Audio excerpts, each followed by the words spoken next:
Welcome to Yoga for All by the Yoga Funk.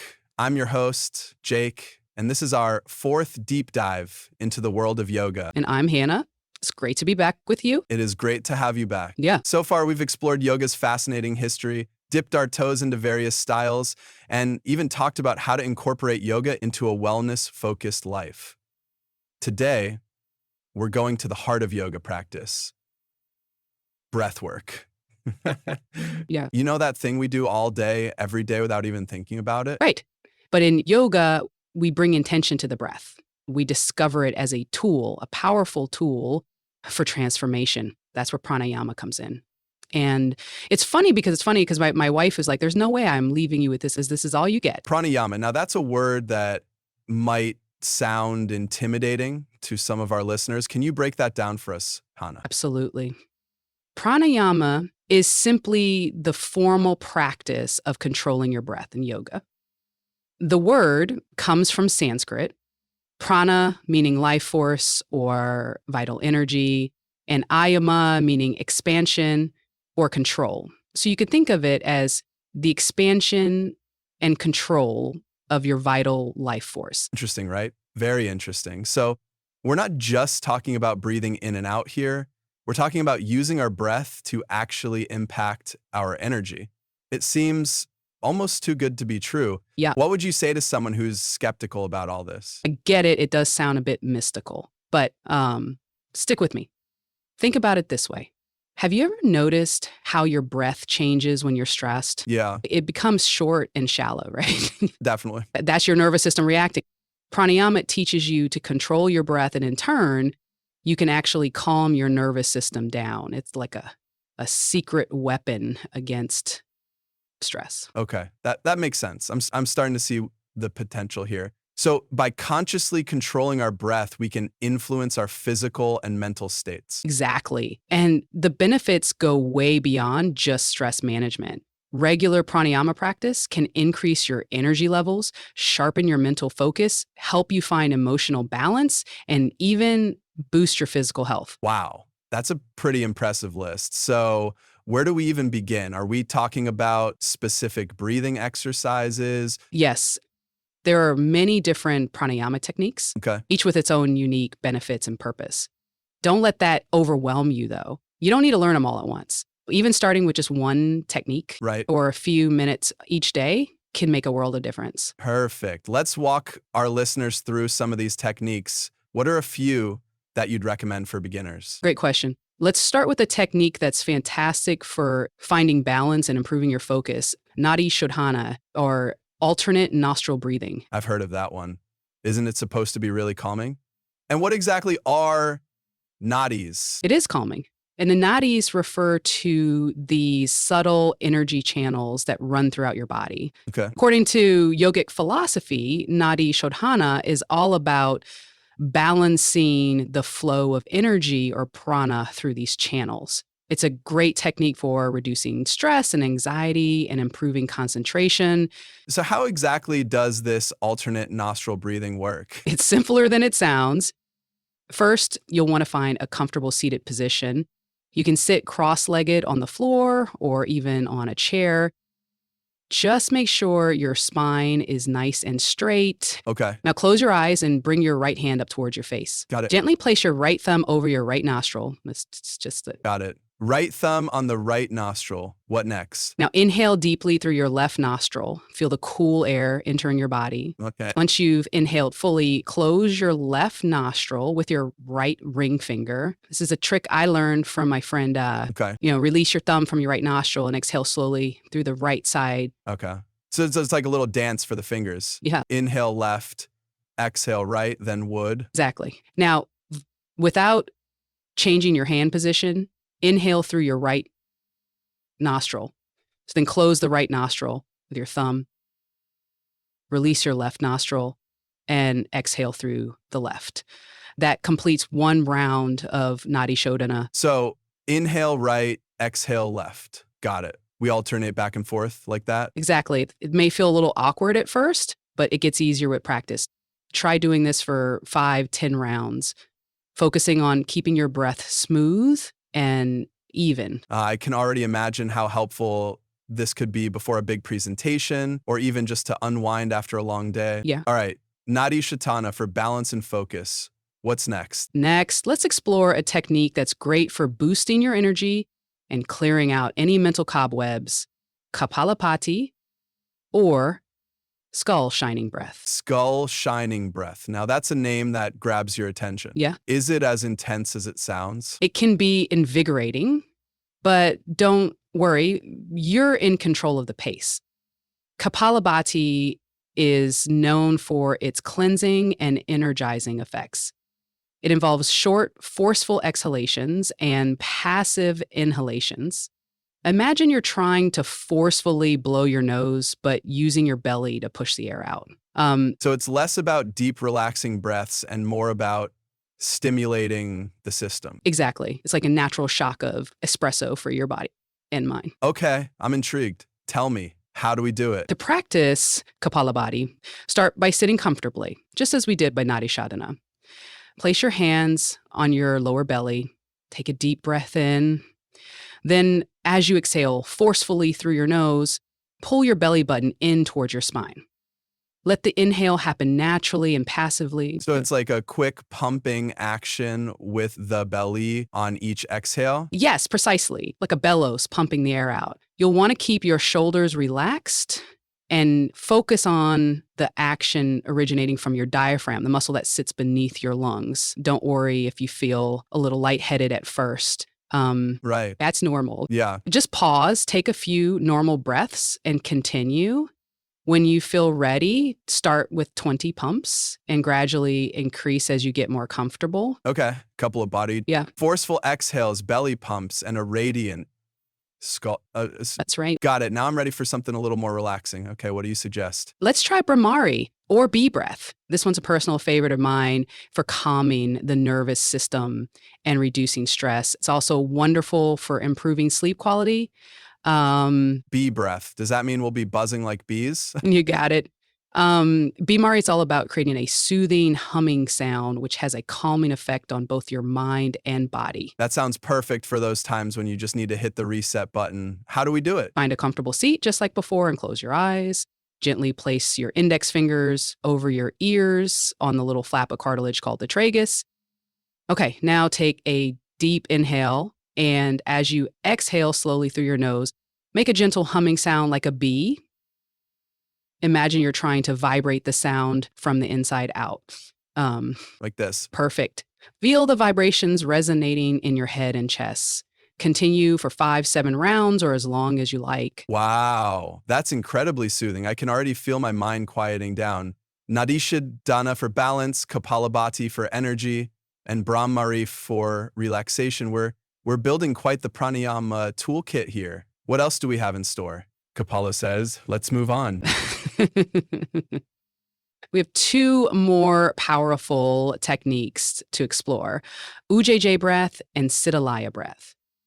Ujjayi is often used during asana practice, Okay. and Sitali is especially helpful for cooling down. But we're just about out of time for this part of our deep dive. That's right. But don't worry, we'll be back to explore those 2 techniques. And we'll also discuss how to incorporate all of this into your daily life. Sounds good. Stick with us. There's much more to come. Welcome back to Yoga for All by the Yoga Funk.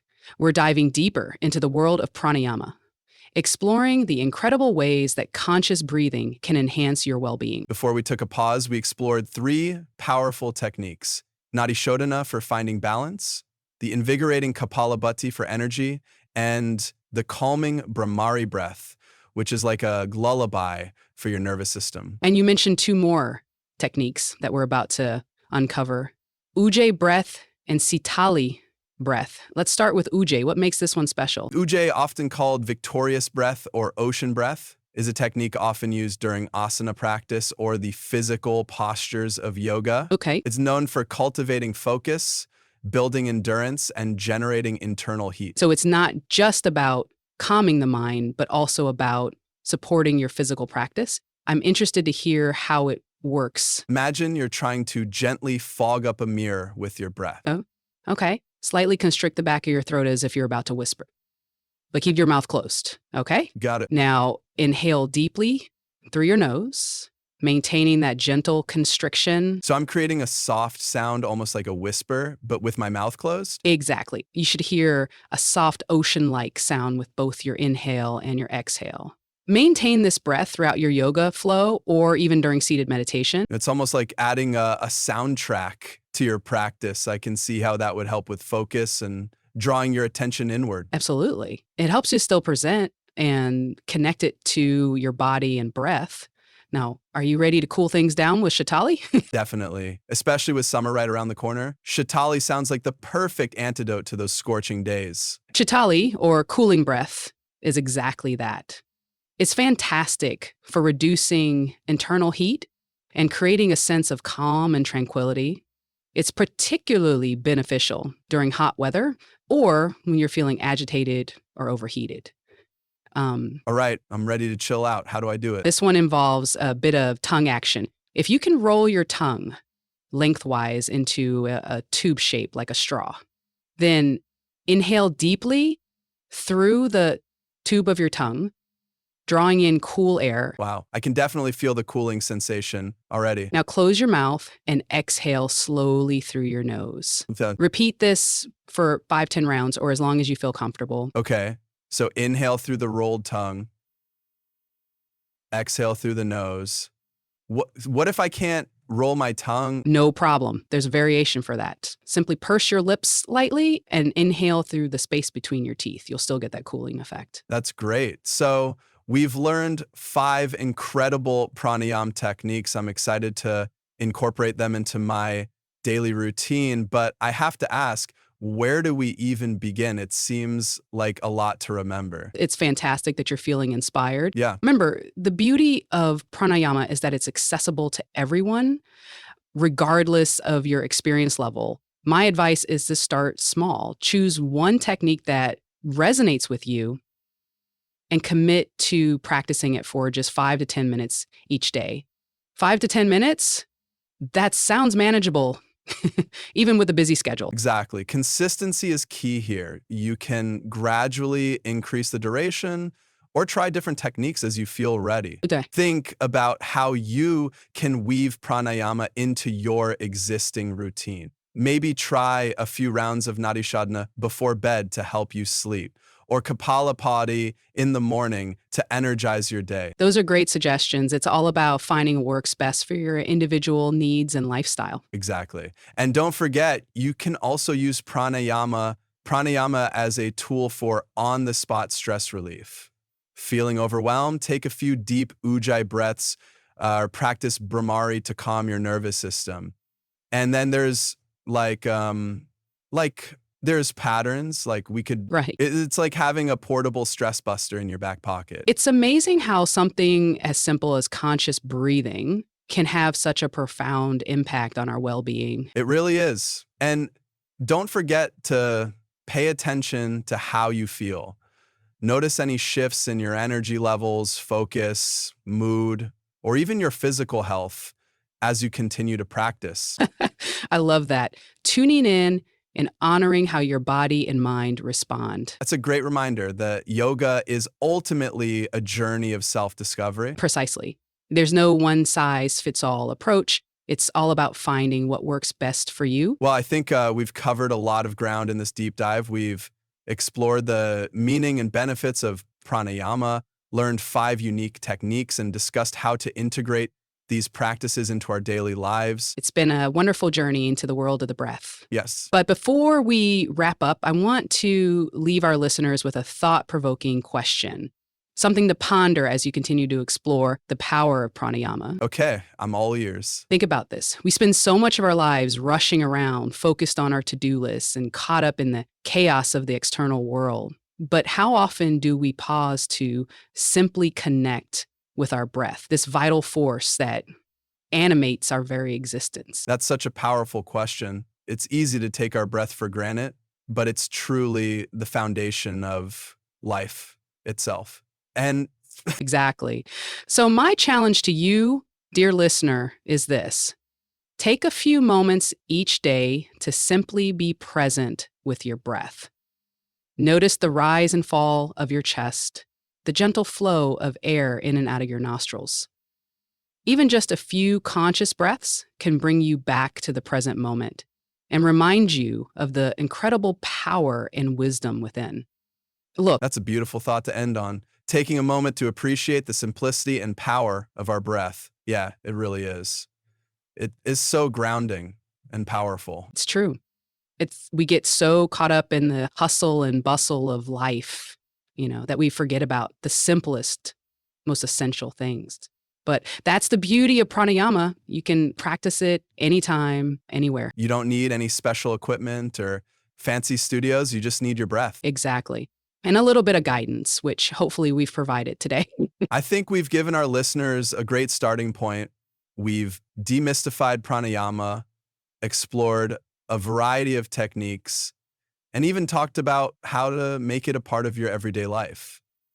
And And remember, it's not about being perfect. It's about showing up, being curious, and exploring what works best for you. yeah, Some days you might only have time for a few breaths, and that's okay. right? It's all about progress, not perfection. I love that. Progress over perfection. Yeah. So, to our listeners, I encourage you to give pranayama a try.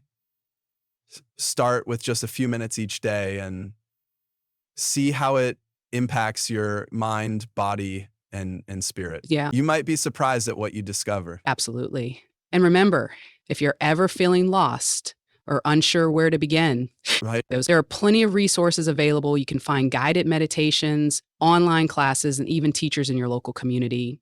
Don't be afraid to reach out and ask for help. That's great advice. Learning from experienced teachers can make a world of difference. It really can. And it's a beautiful way to connect with others who are also on this journey of exploring yoga and the power of the breath. Absolutely. Yeah. Well, this has been an incredible exploration of pranayama. I feel energized and inspired, and I hope our listeners do too. Me too. Remember, the breath is always with you. It's a constant source of strength, vitality, and peace.